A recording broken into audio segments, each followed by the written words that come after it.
Put my ball gonna pull out my short. What is up, everybody? Hello, hello. We are father and sons trimming tutorials. And we're relaxing for a while. Nice, We've been in the garden all day. mellow Sunday morning. I had to work this morning. Got off kind of early, so I got sunburned. Can you tell? Yeah. you did get into this. Well, pink today, but that's all right. I was home alone and in the garden's a good place to be.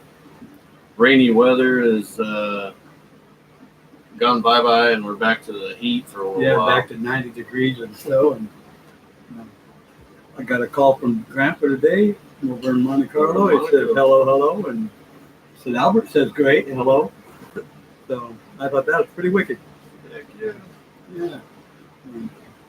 And we'll just sit here while some people join. Hello, Holland. Mr. Holland, what is up, my brother? I know, the sky, the moon, and the top of the tree. Hope you're having a good day. Good evening now. We are having some troubles with aphids, I tell you. Everybody, not just myself, but everyone. They're coming in on the hemp from the big, the multi-acre hemp farms and the CBD farms. And wow, I'll post some photographs of my sweatshirt this morning after I was done watering. I was covered with aphids, and it goes right along with that. When you're in your garden, change your clothes when you leave. Don't go to someone else's garden wearing clothes and out of your garden just to be safe. Yeah. Don't go into your garden from leaving someone else's garden either. Change your clothes and be safe. Even wash your hair, man. I could feel them things crawling in my hair. Little tiny white thing. Nasty. Keith, what is up? Welcome. Hi, Keith. Thanks for joining.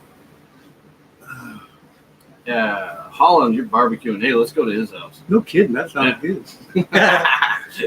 Olden days. Welcome. Good to see you back. Cool.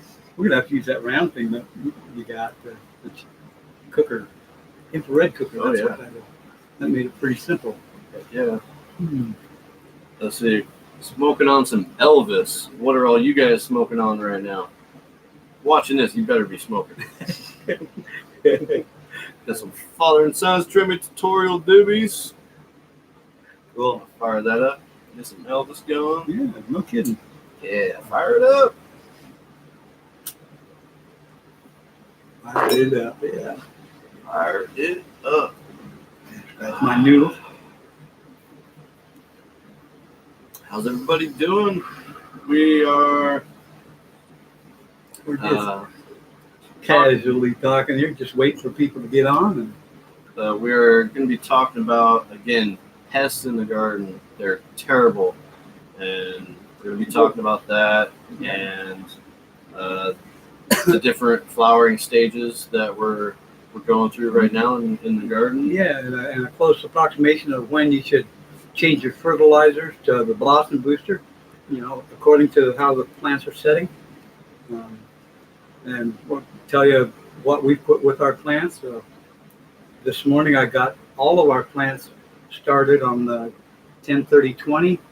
We've had the Ruderellus and the two Jack Frost, our early girls, on the 10-30-20 for about a week and a half, 2 weeks now already, because they're just way ahead. So, but everything else has got nice nuggets, about that big, and everything's starting to set. So now's when you put in the blossom booster. Let's see, olden days, you're smoking purple kush with bubble hash mixed in. Ooh, very good. He's getting stoned. Yeah. Hey, I left in some stuff last week that we made from the train wreck. The train wreck made me and my brother kind of congested and snotty. So we hashed it, and believe it or not, we discovered that the reaction that we were having has to come from the fiber part of the plant, because when we hashed it and stuff like that, we called it derailed, and it was just black. And man, it didn't get us goobery at all, but we really got stoned. Smoking hash, days disappear. So I kind of leave it alone a lot. Fade away. Yeah. and only do it when I really want. So. Gabe Coleman, welcome. Thanks for joining. How are you, Preston. Preston, how are you, brother? Sour silver. Ooh, very good. FTW? What's that? Sour silver. FTW? That Elvis is good. It is. How's your experiment going, Preston? I haven't said anything to anybody, but you just let me know. Send me a picture or something. Yeah. And Seen a couple pictures here and there, but yeah, I'm gonna see about. I think I'm gonna do 4 plants this year of what you're doing now. So can't wait to try it out.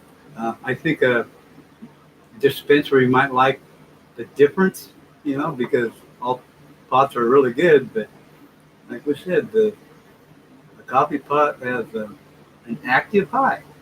oh, it That's is. your turn. When we did that Eubenager, man, that was so good. But if you like you were Want to saying, get up and do you something? want to get up and do something and be stoned, Yeah, it really works. Yeah. I'm all down for that. I will Yeah. smoke and go do something. More of an active high instead of a indica in the couch. Yeah. That's what you smoke when you want to laze around. Yeah. We had some friends in Alaska tried the coffee pot. They loved it. They really did, but they totally got their house cleaned in an overnight venture. They returned it the next day to Brother Deer, and he told him that he didn't want the money back, just he could have the smoke back.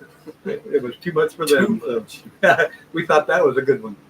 For somebody that doesn't drink coffee or really a lot of caffeine for that matter, this would be a great smoke for them. Yeah. Let's see, it's taken well to the boost for sure. Everything's switched over. Nice. Excellent.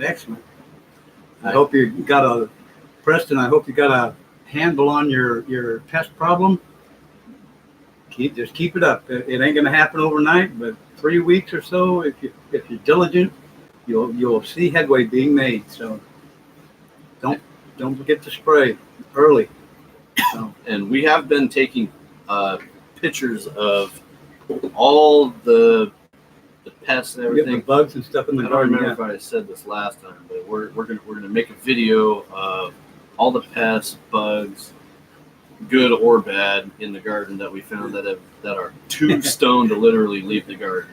Yeah, the dragonfly and the the blowfly, and it just froze on the plant. I couldn't move. And it is a cool picture. Let's see. You notice a huge difference in the color as well. I told you to be looking. With the swamp and fertilizer. Very good, Preston. Yeah. Very good.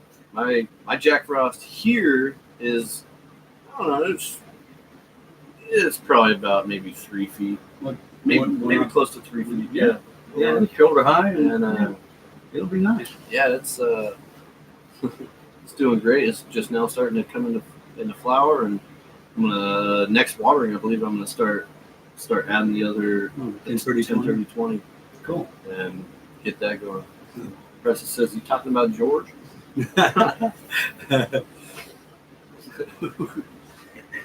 Does George change color?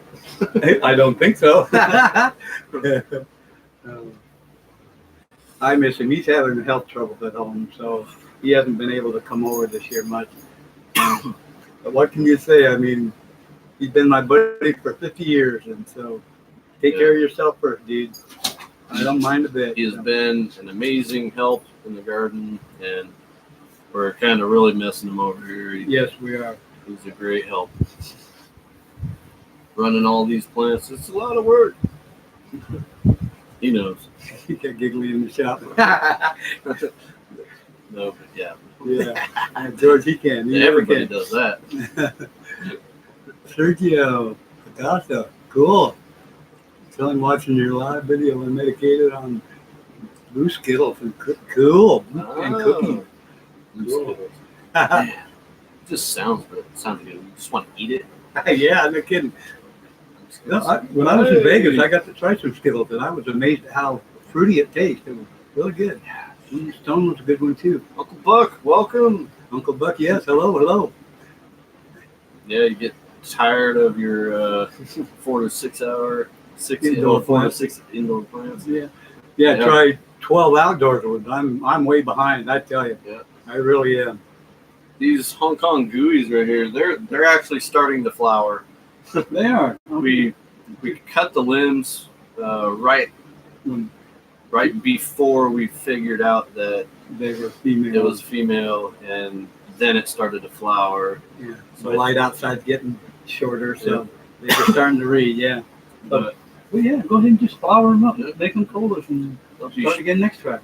short, Big, short hopefully. ball. Yeah. It's like a ball of weed. Yeah.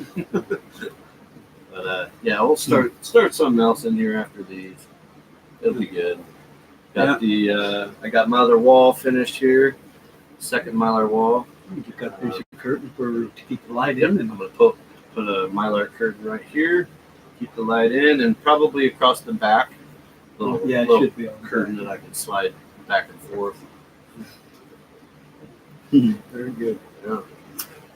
You know, Uncle Buck, when we get older like this, a plant that would take us, that's this tall and this big around, 5 feet in diameter, a head high, we could do in 3 hours or 4 maybe, but anymore, it takes me a couple days.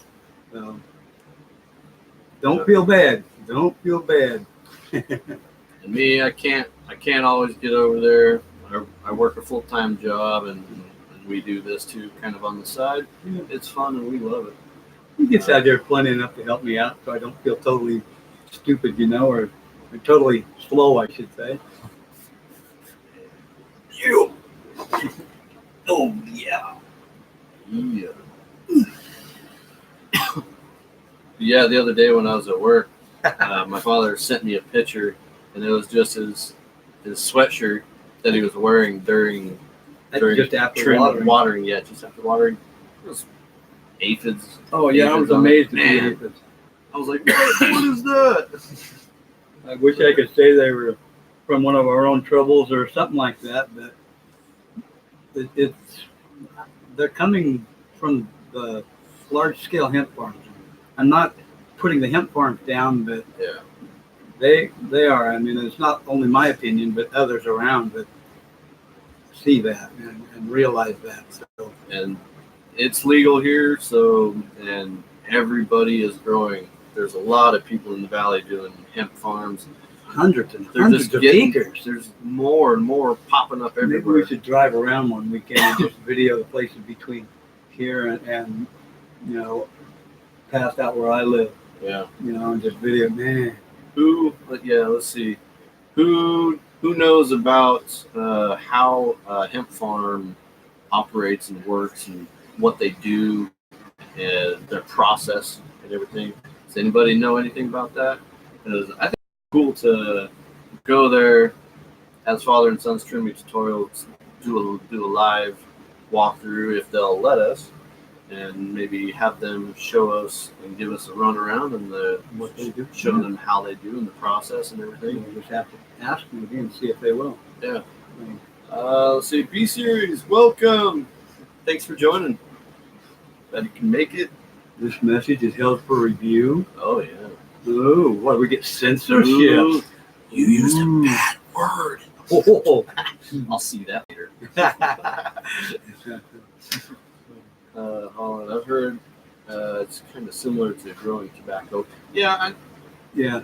With tobacco, the larva is in the stems of the leaves itself, and they need the boxes in the rooms they put the tobacco in are Swedish cedar that they line the rooms with, and that Swedish cedar, keeps the larva in the leaves and the tobacco itself from hatching. If you get a cigar where it hasn't been kept well in a tube or whatever, you still may see bugs or larvae on the glass outside the tobacco or the cigar. So that's what we found out about the larva with tobacco. Yeah, I can see it being like tobacco, just fields of it. Yeah, it is. I'm amazed. I mean, one of the old dairies from around here. It was like 500 acres or something that's just outside of town here. I mean, they started out, with about 10 acres that they had planted and stuff on one side of the road. And this year, they've got everything else done on the opposite side of the road, clear to the river. And just thousands and thousands of plants, and weeds are growing up in between the plants. They're having a hard time, I think, getting the plants to grow. They make mounds and cover it with plastic and stick the plant in the hole with a water line underneath it, and all the weeds grow up in between. And the weeds are as tall as the hemp plants. I mean, they range from this tall to this tall. It's almost hard to see the plant. In some places, yeah. Need to get more people out there working. But other areas where they, do better or pay closer attention, they have better looking plants, So, let's see. Tia Adams, welcome. When do you stop feeding plants regular nutrients and they fed them during the growing process? Do you keep your feeding routine the same? I try to feed them, the same time that you normally feed and water them.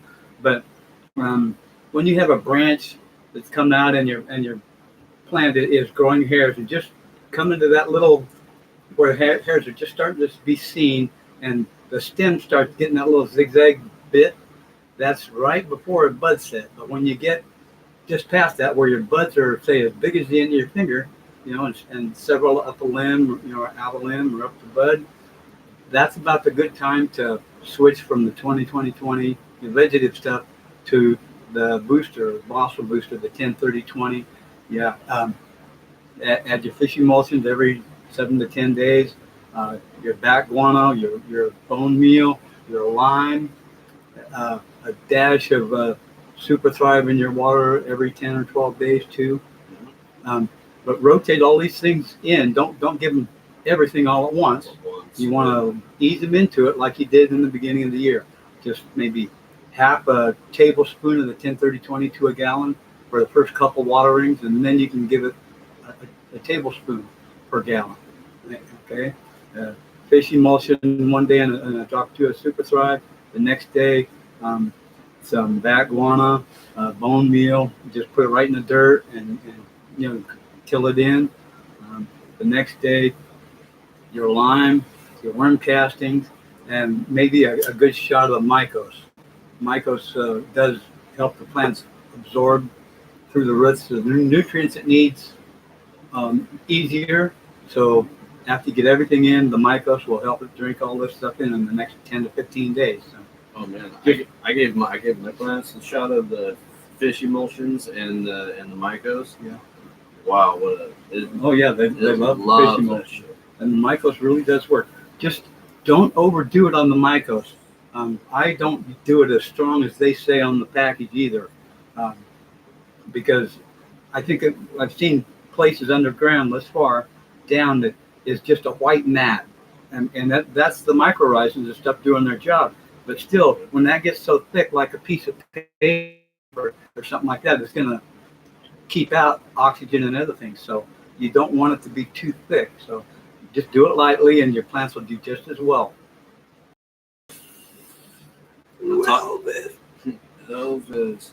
That's also why we mix the stuff into the soil. It breaks up the soil. Yeah. That way it doesn't create that hard layer of the soil. That's right. And you're learn to stay down, this far or something like that, So I have a couple garden weasels, the little handle with the tines down the bottom that like that. Yeah. Those things work great. I love my garden weasel. So much exactly what you needed to hear. Excellent. Thank you. Cool. Good luck. Yeah, do it. Ease it in there. That's right. Have fun doing it. Talk to your plants. Yeah, we're good. Oxygen. And a snip. Yeah. CO2, they give off oxygen. Yeah.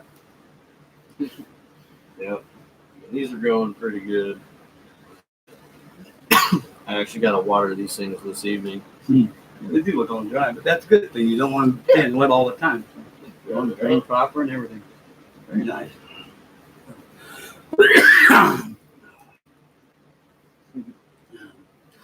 Very good. That's good stuff. Yeah. And this is 2 years old. Switched smokes. Smoking Yeah, the gnome candy. Switched to Elvis. Woo! Good one. Big change. No need for a tolerance break.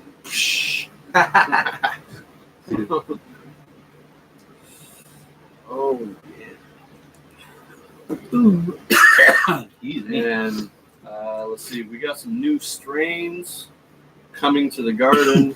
We're really excited. Oh yeah. And I want to say thank you very much to our buddy way up in Canada, up in Quebec. Yeah. You're gonna send us some new strains. We got some native strains, wild native strains. One of them. Wow, that's I good. think we got three different strains coming. Not sure on the other two. Pretty psyched. Let's see how it goes. Pretty psyched to find out.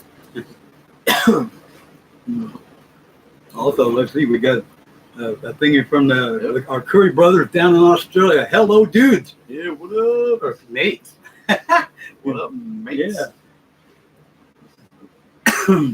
Thank you so much for your participation and everything. Yeah. We'll see what we can do to help you out. Everybody who was helped out, bought shirts, donated. Yeah. I'm amazed. Thank you very much. So much. It really helps out, and we're just glad that we can give you guys Things that you guys need, information. Yeah, we love it. Rolando, glad you can make it, buddy. What's up? Cool. Just got back from work. I had about a half a day at work today. It wasn't too bad. Get off around noon. Yeah. Yeah, we had to kind of make it known to someone who seemed to be watching our place from the road, and someone we've never seen in the neighborhood before. So this is the time of year. I mean, I hate to say so, but this is the time of the year when those that can't grow it steal it, them that steal it sell it. But we have to cover our own security, and believe me, it's kind of rough sometimes. We've been hit as many as 4 times in an evening. I mean, 3 times in an hour and 10 minutes, which just amazed me. Some people would do You know that. what? It's legal. I don't care if I don't really care if you aren't able to grow it. Go fucking grow your own. Yeah, It's I fucking mean, it's legal. simple. It's a friggin' weed. I mean, yeah, there's the people that do that, but shit. Yeah, they're just trying to make the See, easy the way metal around. machine, what up? The Lulang. Very good. Is our buddy still showing up? Oh yeah, we were supposed to have a surprise guest. One of my good friends. Our good friends have been friends for a very long time. He wanted to come show everybody how to clean a bong really good, really fast. Yeah, But he wasn't able to make it tonight, so maybe we'll catch him on the next one. I've been seeing there's a lot of people that don't really know how to clean a bong or a glass pipe or anything, properly and get it squeaky clean. My friend, Mr. Key, Yeah. we'll get him on and let's show him. He says he uses rubbing alcohol and Epsom salt or something. Yeah, a lot of people. But we'll let him explain his show and stuff. So I generally get gooey up here, when I clean pipes and stuff. So that's funny. Either I smoke pipe till they get so gooey that it gums up, or something. I'll drive along and check one out to a homeless person, so if they just take a hit on it, they go buy a new one, make a new one, whatever.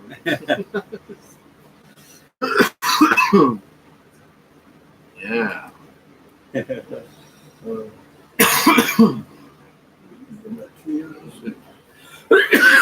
How often do you guys feed nutrients in a flower? Emery, welcome, buddy. Let's see, as nutrients, the blossom booster, the 10-30-20. We water our plants daily, or 3 or 4 times a week with it. There's 1 or 2 days a week where I just, like I said, I just hose the garden down with just plain old water and lots of it. Don't be afraid to give them lots of water. So, Yeah, water around the plants and the whole bed the itself. whole bed. Just soak not the whole bed. Just don't water this close to your stalks. If you keep watering up against your stalk, that there's a greater chance of root rot. So just leave a ring of a foot around the stalk that you don't water, and you'll be fine. So, during the hot part of the day, this season, I'm giving our plants on the average about 4 to 5 gallons of water a day, and I don't water 1 day out of the week to let them drain. So I mean, 4 gallons of fertilizer, the 10-30-20 to all the plants and every day, and then I'll just go back and I'll hose the bed down with 3 more gallons for each plant. So they're getting 5 gallons anyway. So, These in here, I'm probably at about 6 gallons of water. That's what I did last time. as long as it runs out and drains good. So, Thanks for all that. I love you guys' videos. Lots of good information and learning going on here. Thanks, buddy. Just hope that everybody can learn what they need to get the job done. We got a lot of first time growers in here as well. So platinum bubble. Excuse me. Good one. bubbles. Yeah, that Cool. Sounds good. sounds higher up on the.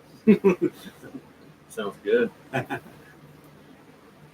Appreciate all the hard work you guys put into it. You're very welcome.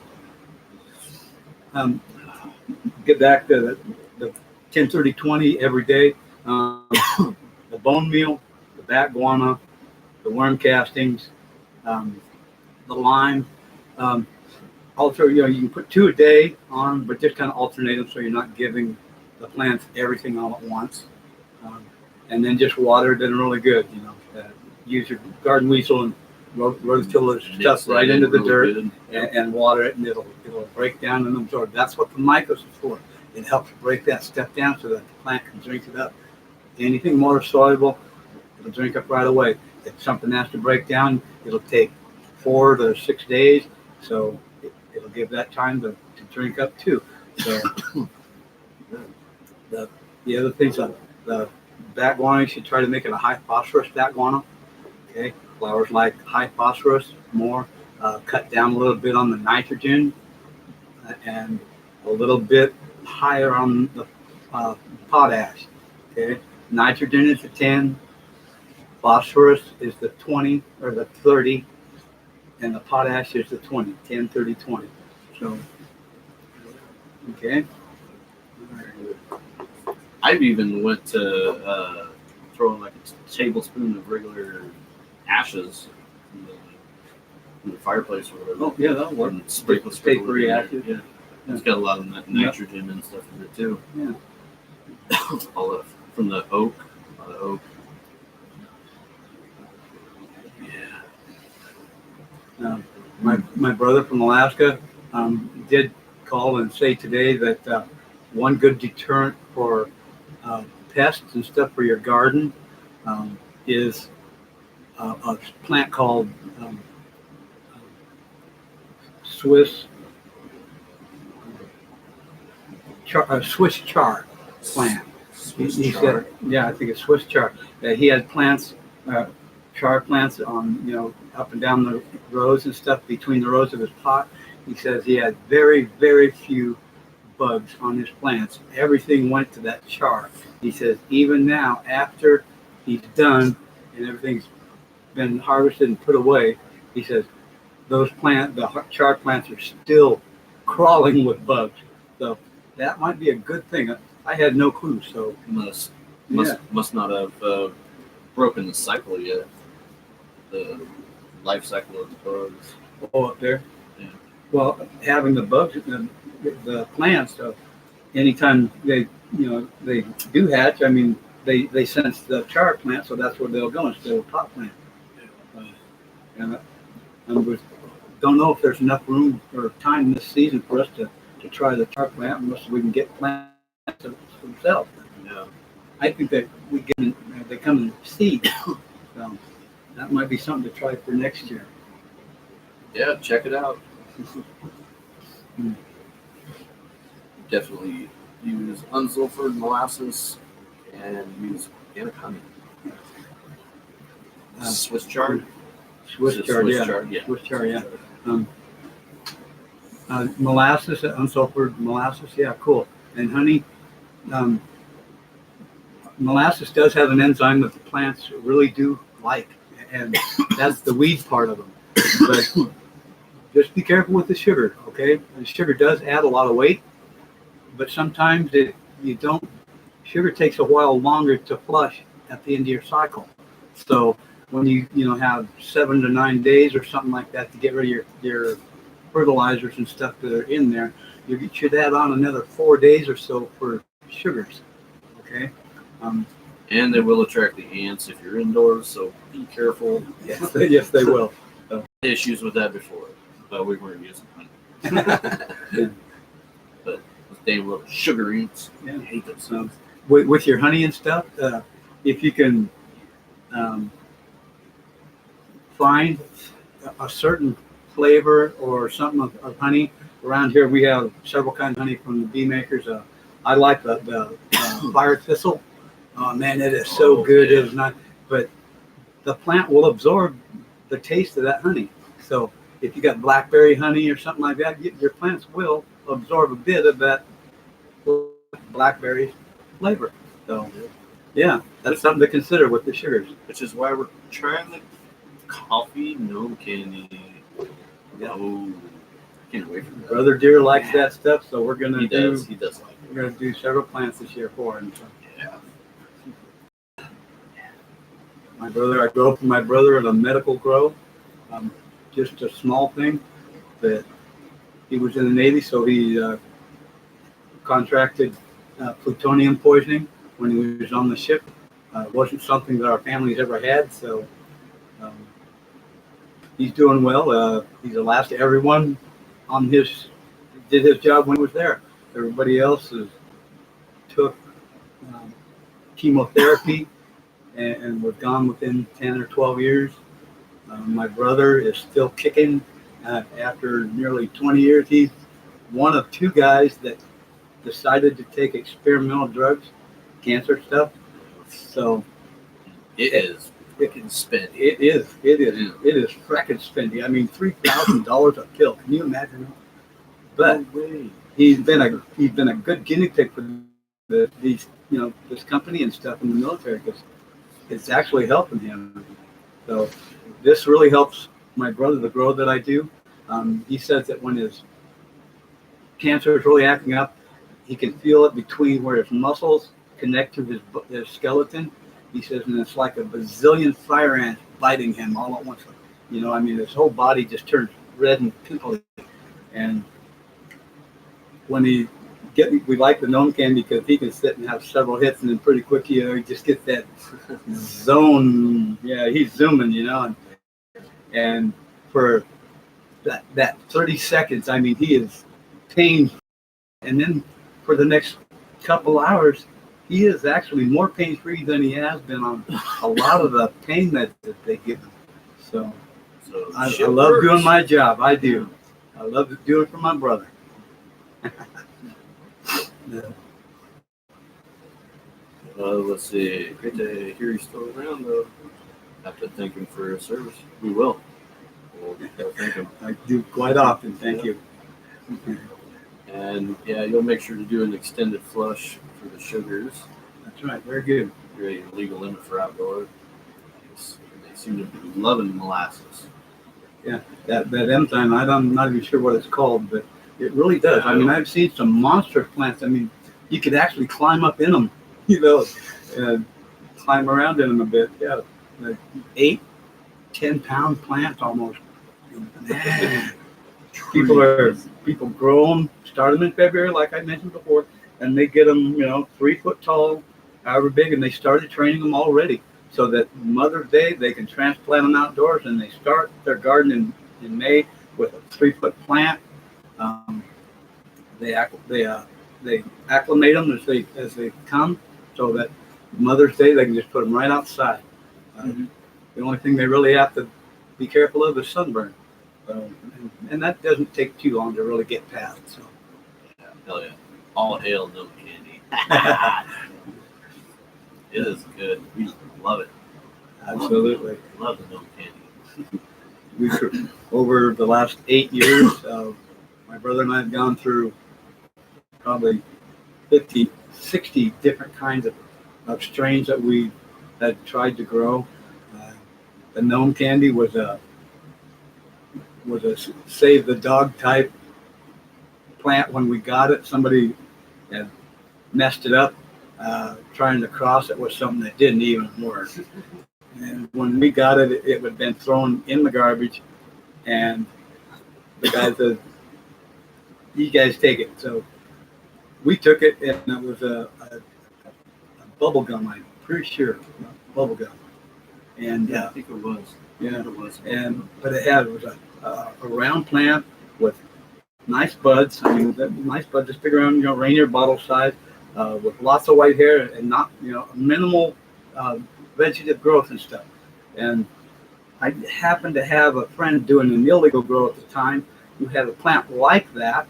I mean, that looked that way. I mean, buds, lots of hairs and little vegetation. But his was shaped a lot more like a Christmas tree. And it's just the difference in the two plants. What it was, I'm not sure. But his looked more, I mean, the leaves were longer and wider than the bubble gum. The bubble gum that we had. The bubble gum was really sativa. So anyway, we crossed those just because the THC on both looked really fine, like powdered sugar. There was a lot of it. They had similarities other than being a Christmas tree and a lollipop. So we went ahead and crossed them anyway. And that really just tickled my brother. And the next year, man, yeah, he was falling out of his chair. And when your ass hit pockets to the ceiling, yeah, looking at your toes on the floor, he liked that. So we've had several people, I mean, literally fall out of the chair. Let's see. Love the show. Awesome. What's the most we yield on a plant? Well, that varies. It really does vary, because last year it varied. We had we had a whole different garden. Yeah, we did. Last year. Half of what we had last year too. I was able to get started way ahead of time, so that's why we did have some monstrous plants. But the gnome candies. The gnome candies, they're pretty big. They would get 5 pounds or something like that maybe. So they're someone that can do it and do it good and clean it and keep it directed like it needs to be outdoors. They can do pretty Get good. nice solid buds and not a lot of the popcorn. Get more weight, larger, dense buds. Yeah. A lot of that comes from the method we trim with. When we get to where past the vegetative, where we need to direct the energy to the buds that we want to promote, then we kind of change up our trimming a little bit. I don't take off any of the water leaves. I take off nuggets out of branch until their spacing gets kind of close at the end. And I'll pull the nuggets up to that point so that all the energy goes to here. Because if you leave a nugget down here, all the energy is going to come up and stop there, and minimal stuff is going to try and trip up to here. Okay, nutrients. Everything will stay here. So that's why we pull everything here, so everything goes up to the end. So, okay. Was the gnome candy your genetics?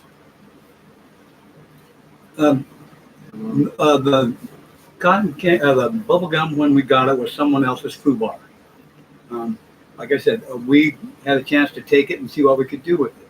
I just got it going to where it was healthy again, and the smoke did kind of taste like hay. But my friend who had the Gorilla Grow, his plant, we went ahead and crossed it, and that's how we got our gnome candy. Our gnome candy came from a lady friend of ours who frequents us quite a bit, and she's the one that bought us our gnomes that watch our plants at night, named Lois.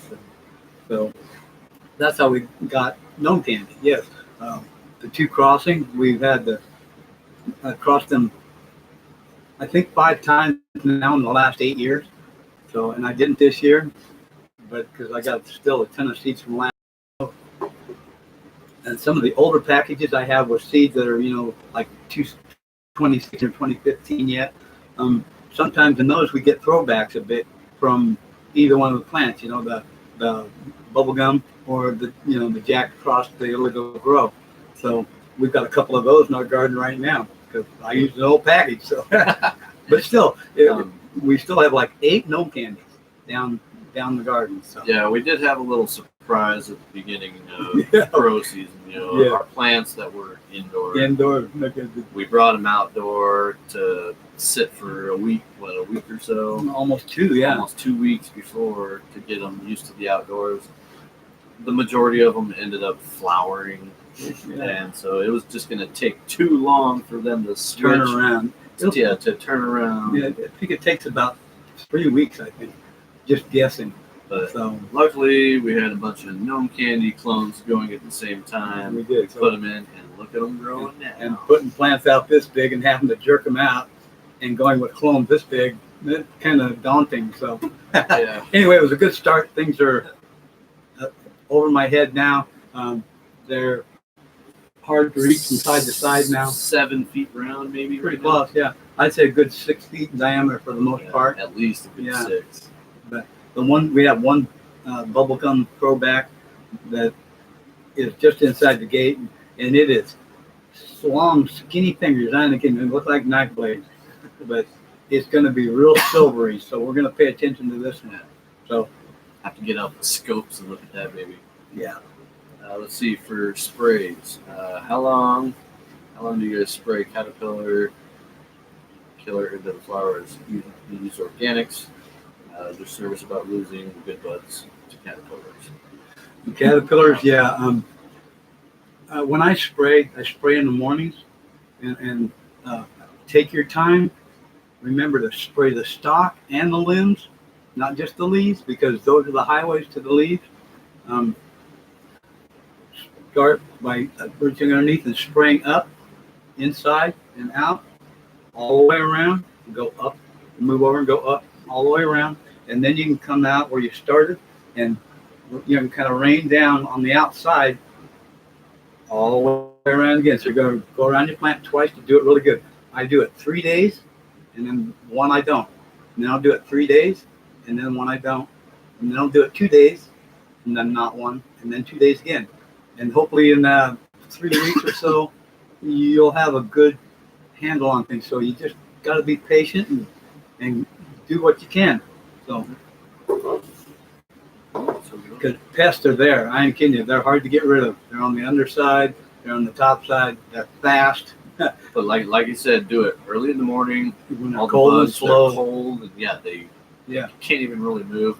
And he actually, my father actually got a really cool sprayer. It's got an adjustable spray tip on it, so you can pump it. You don't even have to really bend down. You can just aim it straight up and just spray. About 25 bucks, a gallon, and it's got a nozzle on it. You pump it up, and the tip, kind of extend to 3 feet, and the very tip of it, you can go up or down with it. So, but remember, wear gloves with whatever it is you're doing. Wear long sleeves. Wear a mask. Wear a breather. So, and don't spray on windy days. Use organic, safer brand caterpillar killer. I prefer Pyganic. Okay, that's a pretty moderate one, but it's got a good percentage, so it does really well if you follow the instructions. Yeah, it takes like 3, maybe 4 drops of Dawn dish soap or something in it as a binder for it. So help it stick to the leaves. Yeah. So when you get like a gallon, you put in your tablespoon of Pyganic. You put in 4 drops of soap. Put the lid on. You shake it up really good. It's going to turn white, kind of like Mr. Clean in your toilet bowl. Like milk or something. Yeah. Shake it up really good. Take the lid off. Let the foam settle, and then pour it in your pump. And then just go to town. So I mix up about a gallon at a time. It takes a gallon and a half, just shy of 2 gallons to do the 12 plants. So let's see, Sergio, welcome, buddy. Ron Diner, what up from Guam? Very cool. Hello, What up, Guam. man? Yeah. And let's see, Vivek from Australia. Oh yeah, it sure is. What up, dude? Hello, Glad you hello. can make it. I was hoping you'd join. Good to see you. The indoor setup is going good. I'll give you a good shot here. How's that? Yeah, they're doing pretty good, adapting good. I got my other wall done here. Yeah. Yeah. That looks good. Looks good. Usually the lights are down lower, but we put them up for the video and all that. Yeah. It's going great. Yeah, they go really tall like that up that. I get them down low, right down low, right down. And we do want to do a big shout out to Vivek, buddy. You're awesome. Thank you for your help and everything, and all your Cougar brothers. That's right, the Curry brothers. Hell yeah, Awesome. love you guys. Let's see. Emery Can says you- thank Can you you. take cuttings from a clone plant? How many generations? Yeah, you can. Yeah. You can clone your plant. Once you cloned it. But I'll tell you, after the third, maybe the fourth cycle, you should seed your plant again. But pay attention to the plant. Whatever one you want to seed, the bud, because if you look at your plant, sometimes buds vary the way they look, or the way they smell or something. So that's just their normal thing. So find a bud with the characteristics that you like the best and everything, and pollinate that one so you can get a fresh seed going, and you can mother plant that and take another 3 or 4 years of cuttings out of that. We do love doing the pollination videos. They're really fun, and we have a blast doing them. Seeing how many seeds we can get and everything, and keeping it all contained to one big limb. Excuse me. Yeah.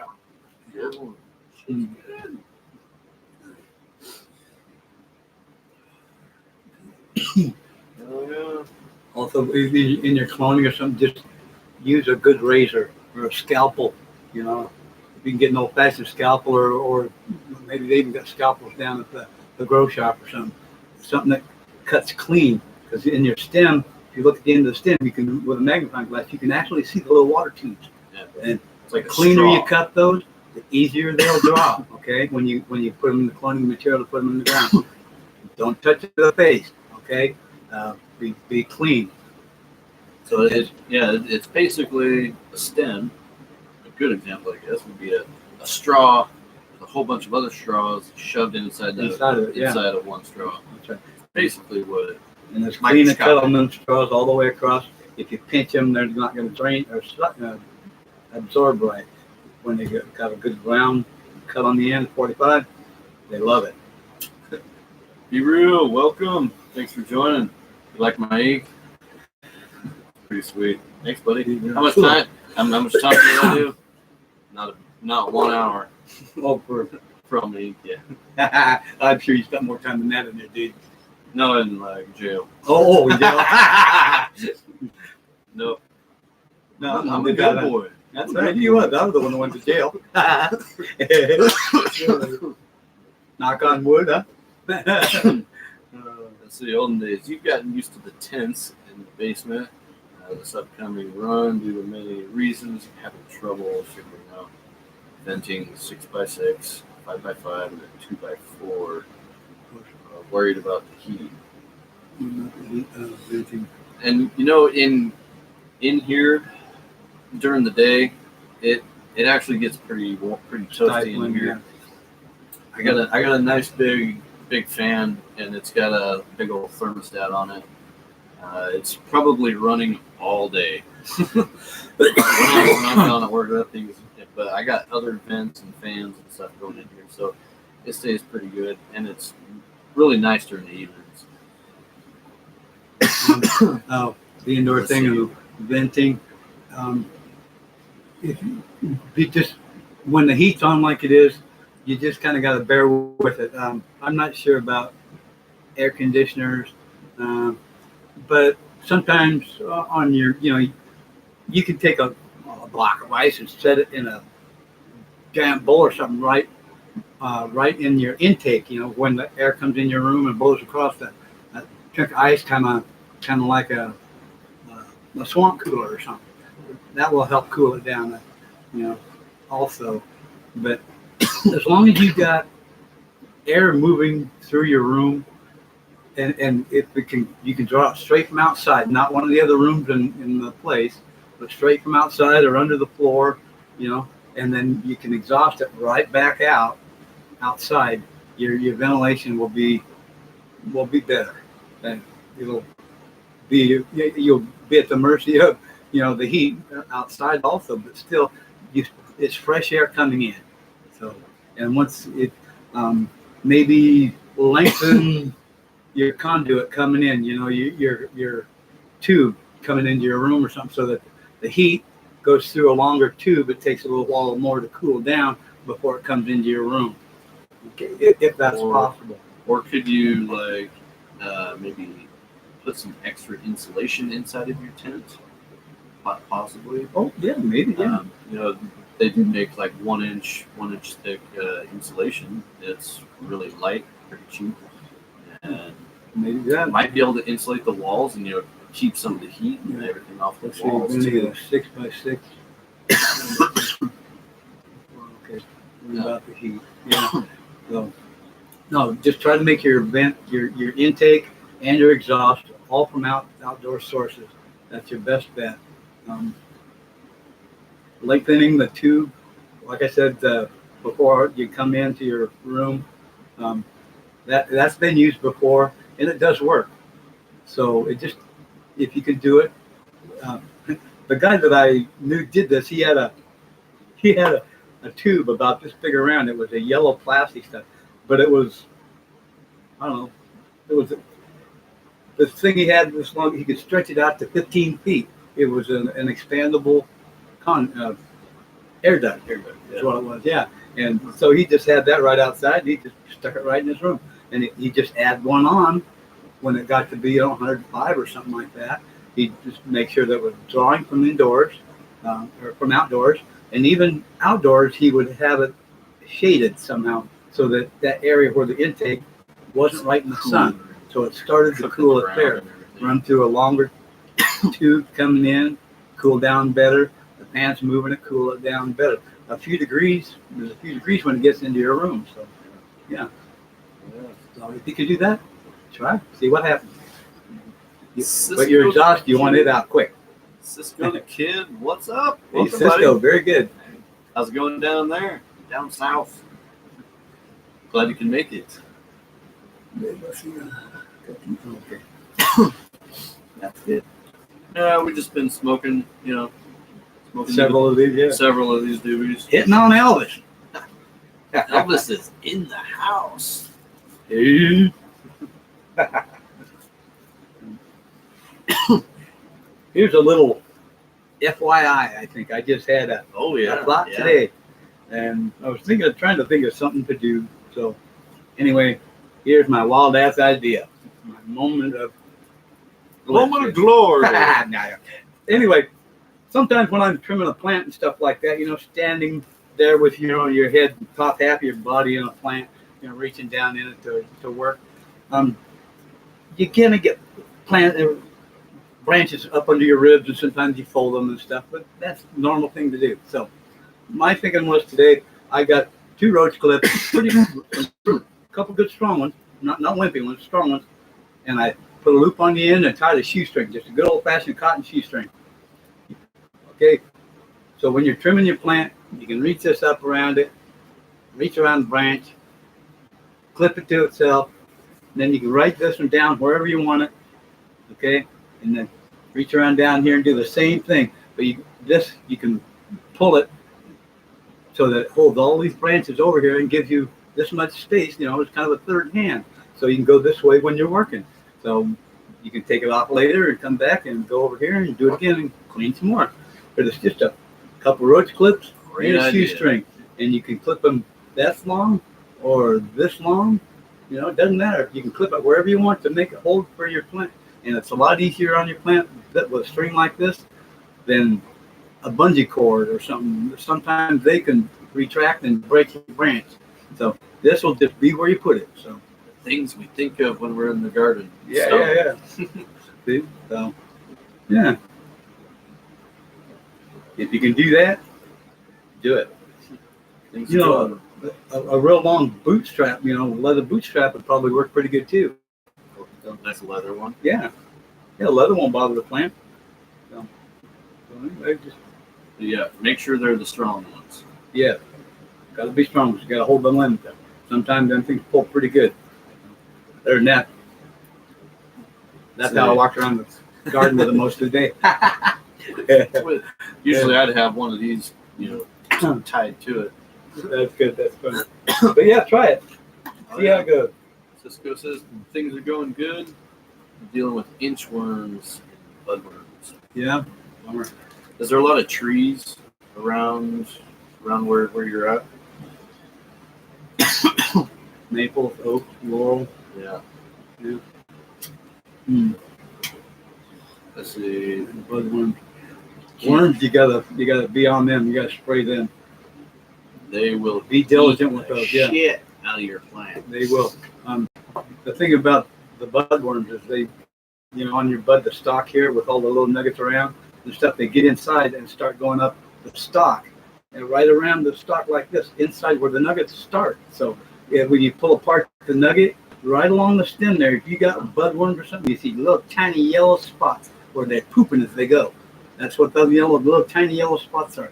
They're just their poop where they're going around. And they'll get to a spot and they'll just eat a ring around it, and pretty quickly your bud will go bloop. So, Keith, you're growing outdoors. How cold can it get before you bring them in? Bring, like the whole plant, or just chopping it down?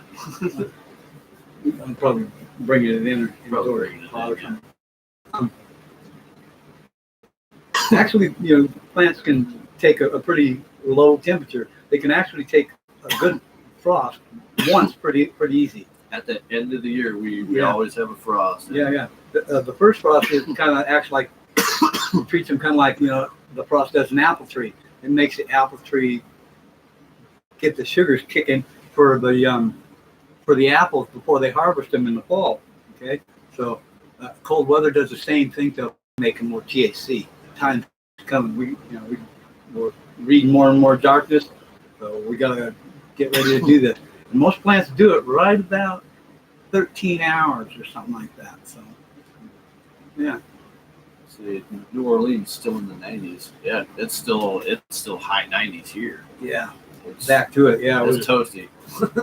That rain was nice. It was. We had like 4 days of like 60 and 70 degree weather. Man, I was loving it. Good shape. Yeah. So, now we're back to fucking heat. I'm gonna give me some batteries on the way home. I'm gonna put on my little headlamp and my little red light and go out and pictures. Take some night pictures. Yeah. I'm gonna with a red light, headlight. You can still work at night when it's nice and cool. Red light, you can see everything in the plant you want to trim and all that. And if you happen to have a friendly neighborhood locust fly in at night, you can hear them coming. They sound kind of like a bomber, And then if you got a cover over your garden, you hear them go on the plastic. But if you're outdoors or something like that uncovered, just you can hear them and be watching because they kind of see a red light, but they don't know how to react to it. So you got to be mantis fast to catch them when you see them because they see a shadow come across between that light and them, they're gone. Locusts are pretty fast. Catch them suckers, pinch their head down, throw them on the ground. That's right. Every one of them mother. Let's see. Get a question. When do you stop using nitrogen negros now that they're budding? Do we only give them bloom after that? No. After your buds set, where like I said, when they get about this big, and you see all the way up and stuff, you see nice little buds setting. You can kind of ease into the 10-30-20. You won't need to give them any more any of the 20-20-20 until maybe if you want just before, maybe 3 weeks to a month before harvest. They do like an extra kick of nitrogen about then. So, but then you're going to be using the 10-30-20, or ourselves, we're going to be using the 550-18 for the last couple of weeks. So, and that's a violet fertilizer, but plants love it because of the low in nitrogen. It's only 5. The phosphorus is 50, and the nitrogen is 18, and that's pretty moderate. So, still giving them the backguana and all of this stuff, the bone meal, stepping it up to 550-18 within a week. You notice they start to swell, so, and limbs or buds quit doing this. They start swaying. That's right. That's when they're gaining weight. So if your plants are doing this, they're kind of like, you got a ways to go. Once you tap that same bud in a week or so, if it goes like this, nice and smooth, it's gaining weight. So then you start looking really close and paying attention to what you're seeing. So don't just look at the plant, see what's going on. So I had a friend in Las Vegas here, the LVGC, that discovered that himself here a few days ago. He noticed the difference between his experiment and the rest of them. And good eye. Cisco, thanks guys. You're welcome. You're very welcome. Let's see, Holland, MN, and flower, yeah. Switch from adding more nitrogen to higher P and K values. Yeah. Oh yeah. That's right. Let's see what else we got here. Do black lights help find worms? I don't know. The white ones? Absolutely. Probably, yeah. Other colored ones, I'm not so sure, but just try it and see. I don't have a black light to try. Maybe I do have just a bulb, but then that'd be hauling the cord out. I'll try it out. I got one. You could probably find those headlamps too, with the black light on it. That way you don't have to hold it. So, but no, the one I've got's got a red light, so, and that's pretty easy to see when you're walking around and working at night. You really can see. So some people have a green, and I tried a green, and it made me feel kind of wishy-washy because my depth perception when it came to plants was kind of one stage or something. I wasn't sure if I was walking up against a fence. It was just a weird effect, So I went back to using my red one. The light throws you off. Well, somebody told me that the green light shows the buds better.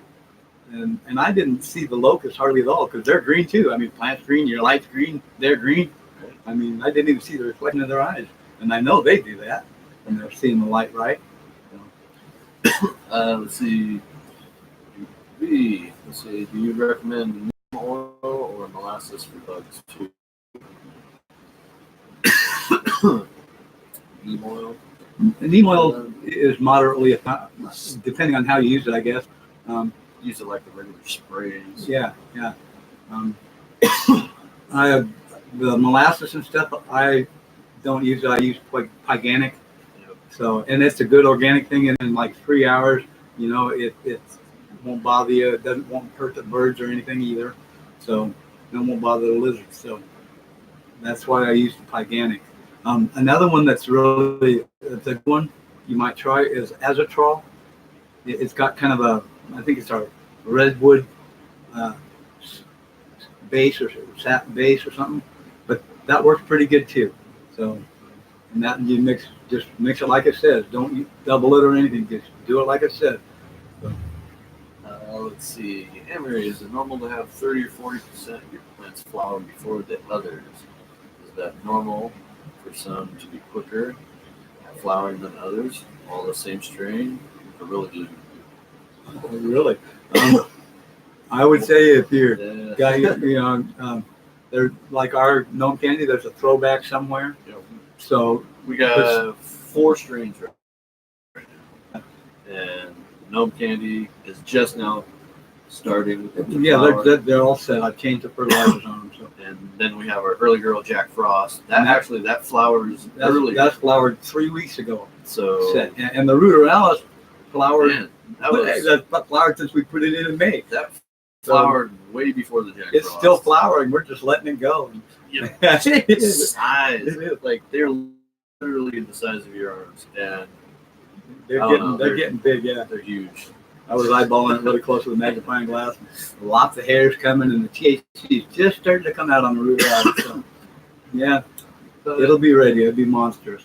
yeah, I don't know. Okay. Oh, with the flowering. Um, I would say with the ones that are flowering early, pay attention to those plants. Keep the smoke separate from the other, even though they're the same. Or okay, um, these seeds will do next year what they did this year. Okay, so an early girl thing, some of them do. Some of them are like an auto flower bloom. Those things just bloom whenever. You can put them in a pot in your house and grow them, and they'll just bud really nicely. So, um, yeah, keep them separate. That's kind of what we're going to do with the silver this year. That one gnome candy that we got that's really sativa. Like those leaves are really, really narrow And really serrated sharply. So, but it's just a throwback that comes up every so often. You can't clean a strain out when you breed it like that. I mean, all the time. You can get some pretty good, um, some good clean stuff later. But still, like 8 years or something. I've done it 4 or 5 times, and I still have a couple show up here and there. Yeah. So Keep both of the strains you got. Mark the Yeah. seeds as to what they are. Yeah. So next year you can plan. These are going to bud a little early. I'll give them what they need. Yeah. They can bud, and I'll get these done and out of the way while the rest of these are getting ready to go. Right. Thinking ahead. Yeah, plan. Hell yeah. So you got them numbered, so it will be easy to remember. Excellent. It's a good way. And save the seeds. Yeah, save the seeds. Mark them and date them. That's right. Don't touch them with your fingers if you can help it. Remember, face wax or face oil is not a good seed protector. All right, or when you're cloning. Let's see. Have we ever grown the gnome candy indoors? If so, how did you keep them from exploding? Yeah. The size of the pot. Yeah. We've only done it indoors a couple times, and like I said, we took them from there outdoors. So we've never really had one bud clear to end indoors. So, but we're going to work on our room at my house, so I can do that this fall. We're going to do that there, and we're going to do that here too. That's right. There's a lot of room for it to grow in here, so we'll see how big she gets. See how it goes and stuff. That's our plan. And my basic fertilizing is out indoors is basically what I do outdoors. Outdoors, you got to wait for Mother Nature and stuff. Indoors, you can kind of play, have the God complex and being when you want, and all that stuff. So have fun, do indoors. I grew indoors for 15 years. I loved it. It was great. I'll have to see if I can dig up some of my old Gumby pictures. Man. One of the old strains, Gumby. Yeah. So sticky. Back in 1985, we had it tested, and then in 1985, then it was 27.8%. I was amazed, just totally amazed. Yeah, I could do a system. It could be this tall and this big around, overshooting a plant in 15 days. I cut it back, and the only thing I couldn't cut the time down on was the flowering. It had to be 6 weeks. So I was doing cycles of in 85, 8 to 9 weeks for a whole indoor cycle with this Gumby. That was everybody around town called it lawyer's weed. It was very nice. Gumby traveled too. He went to college. And basically how I got my education was with Gumby. And he was about 4 or 5, yeah. And I was in a fit. I was out of money, everything, and I was desperate to do something, keep my family going. And Gumby was how I did it. And I did it with the help of a professor who did everything on a handshake. And he showed me what I needed to know for 2 years. He took 40% of what I had and what I grew. And my last system, there was no coaching. I had to do absolutely everything. And I kind of blew him away and shortened the cycle by 2 weeks from my final exam, so to speak, and gave him one bud that was 200 and 40 grams, minus 8 grams for the stem, I guess. It was like this big around, that long, and about that big around. And he gave it to his wife for Valentine's Day. And he turned me loose after a year. And it was really a hard thing to do because, I mean, it was against the law. But when you got to feed your kids, I don't figure, I'd rather have food on the table than not. So Gumby won out. Yep. Let's see. Feed Australia. Just heard that too. Azatrol, is it? Azatrol, yes. Azatrol. Yeah. It's kind of an orangey looking, real kind of thick. So, but yeah, no, Azatrol works well, and so does Pyganic. There are some more expensive ones, but they do about the same job as these do. For a quart of the Pyganic, you're going to pay like anywhere from $60 to $90, depending on where you are. The Azatrol, you can get a small container like this, a bottle, squeeze a tablespoon into a gallon for $15 or $20. But compared to that, you're going to use, in a quart of Pyganic, you're going to use 3 or 4 of these like you would one of these. So you're paying about the same amount in the long run. But the thing about it, be vigilant on your spraying. Don't give up. When you see you're doing better, don't just say, okay, continue for another week. But pay attention because those, I ain't kidding you, pests are pests because they're pests. Pests. Yes, they are. They're sneaky. They hide on all that. You could probably miss some during the spray and all that. So you can, yeah. Do it again and again.